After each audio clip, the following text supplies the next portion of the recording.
にちは。こんにちは。もう3回目ですか。ダメですね。この兄貴が出てきたということはやっぱり Android AirBox HE Pro っていうワンカーステレオさんが出してるやつ。もう最近 AirBox も多すぎて、あとなんか比較できるとしたらロムの容量だったり Android バージョン何が積まれてるかみたいな。でこれを Android 13っていう、いつかな、もう13って言ったら2022年の10月とかにリリースされた Android なんで、今現行は Android 16まで確か出てるはずなんで、とはいえ Hulu とか YouTube とか Netflix とか音楽系のアプリとか Disney プラスとか見れますよと。ちなみに Disney プラス Android 10に見れません。見れないですね。なるほど。意外に大事。意外と大事。このバージョン意外に大事ですよ。でこの Android AirBox って皆さん何に使えるのみたいな。で買ったのに動作しないよっていう人は、有線のカープレイがついた車じゃないと基本的には使えないですよね。基本的にはそうです。そうっす。で純正ナビが基本なんで、例えば後からパイオニアとかアルパインとかでつけてるやつには対応してませんよと。でも僕テストした限りでは FL5 とかあれも今無線のカープレイついてるんですよ。でもこれ有線だけじゃないですか。そうですね。でこっちでも使えたし FL でも使えたみたいなのもあるんで、なんか一概にどれが使えてどれが使えないっていうのがまだリストにあんまないんで、そこら辺はちょっと要注意かなと、思います。でワンカーステレオさんのやつに関しては RAM が 8GB で 128GB の ROM が入ってます。でこの RAM は 8GB あるんで何個か立ち上げてても普通に動いててみたいな感じです。中身に関してはこの日本語の取説がちゃんと入ってます。どの画面も全部日本語で表記されてるんで、こういうのはね結構海外ものだったら英語とか多いじゃないですか。あと中国語とかあるある。でもこれちゃんと日本語で全部表記されてるんで分かりやすいのと、あとこれが本体。ちなみにこの今ゲーミングカーステレオさんになってますが、一色にしたりとかランダムで色を表示したりとかもできます。内容物は接続する用のケーブル類が入ってて、たまに動かない人は AirBox を動かすためのこの USB からの供給電力がなくて動かないみたいな、マイクロ USB でつないでるじゃないですか。そうですね。それにプラスこれ間に挟んでもう一個こう電力を増やすみたいな、そんなやつもあります。じゃあやってみましょうか。あとこれも付属品としてリモコンで、リモコンっすね。電池2本で動く。あ、そう、これがなぜないといけないのかは、タッチパネルじゃないカーナビもあるじゃないですか。ベンツとかそうじゃないですかね。そうですね。なんでこれがないとタッチの仕様がなくていろいろめんどくさいんで、これも付属してます。やってみましょうか。じゃあこれもう普通に挿して今活性します。でそのままガプリってなるともうこれ立ち上がってて、いつもねお世話になってる RD ベースさんに行ってみましょうみたいな感じでナビをセットしておくと、こういう感じでカーソルで使えて、経由、はい、いやかかるね、都内からだとね。RD ベースさんもねいいお店だけど、じゃあナビスタートってやると結構これ感度がいいから難しい。Google マップもね使えますし、あとは画面をね2分割もすることもできてね。やっぱり皆さん YouTube 見たいでしょ。車内では音楽とか流すとダメなんだからね。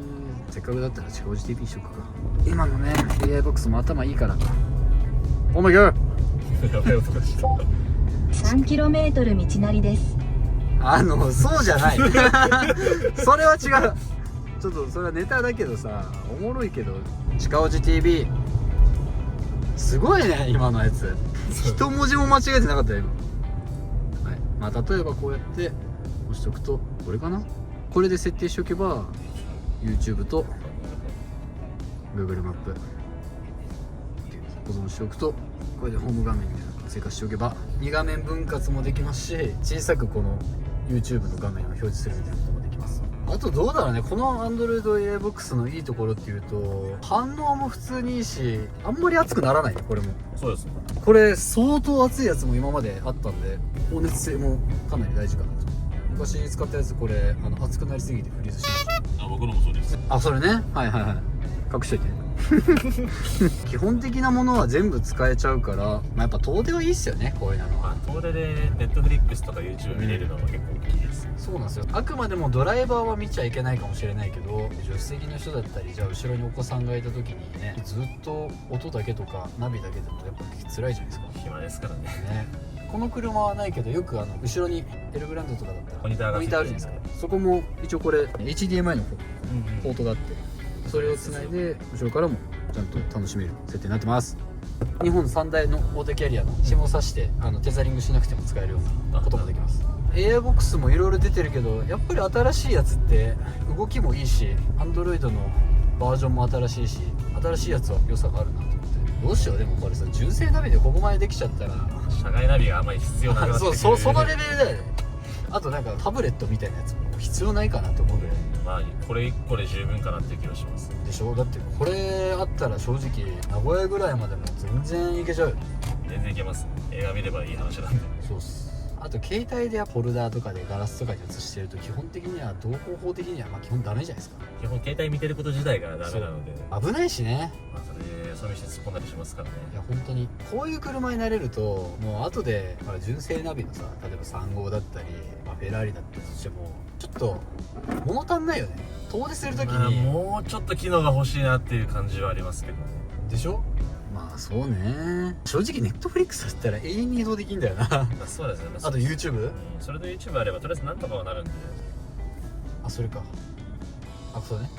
これは俺いいと思うよ。だってこれでさ、分割してこうしとけばさ、もうよくない？これでこれ以上 AI ボックスで進化させていくようがないんじゃないかぐらい仕上がっちゃってるから。初めて AI ボックス触ったのは多分2年前ぐらいなんですよ。動作バカ遅かった。もうこうやった時点で30秒後に反応する帰ってくるぐらいのレベルだったんで、これ以上進化しようないんじゃない？まあタッチの速度が、まあ、感度が上がったり、接続の速さ、処理速度もすごい上がってるし、あとこういうさ、やっぱり iPhone みたいな感じ、やっぱりだいぶ筐体が大きいっていうのはで意外にその邪魔にならないじゃん。ここに収まるんで。そうそうそう。これぐらいだったらそんな目立たないしね。四角みたいな感じだとちょっと邪魔だし。ちょっと丸いから逆にちょっと奥まったところに入れやすいっていうのも。そう、あとこれ結構さ、もう今最近音声入力が多いからすごい進化してるよこれ。これでさ、例えば今日の天気は？今日の港区は予想最高気温34度。っていう感じです。これがいればアラームかけてって言えば中の Android が全部反応してくれるっていう感じでした。もうナビにスマホが入りましたよと。やっぱりメインは YouTube かな。以上です。細かい詳細な動かし方とかはもうたくさんのインフルエンサーがやってるんで、あえて割愛します。こちらご参照してください。ではまた失礼します。失礼します。